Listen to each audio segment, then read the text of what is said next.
Hello, learning community number 6. My name is Trotty-Aubrey, and I have the pleasure of bringing to you all the first IDB of the semester.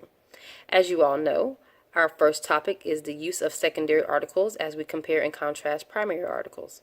So to begin, I wanted to differentiate between primary and secondary articles. Primary articles, according to Shank and Brown's Exploring Educational Literacy, are written by the actual researchers, while secondary articles are an interpretation of someone else's research. The most critical point made to me is that the primary sources are peer-reviewed while secondary sources are not. This adds to the credibility of the primary sources where it does not the secondary sources. So to apply this to our two articles, the first article, Survival Strategies, is a case study.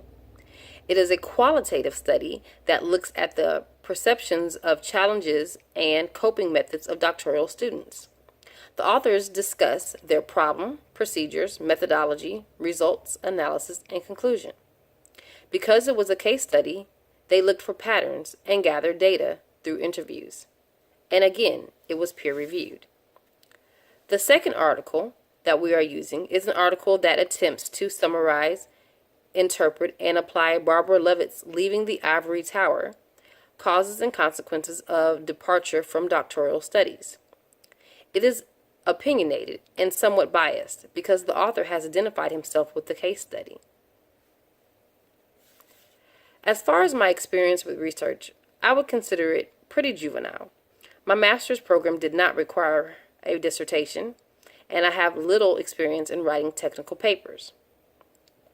APA format, though familiar years ago when I was an undergrad, as a teacher is not so familiar to me, and I tend to struggle with it.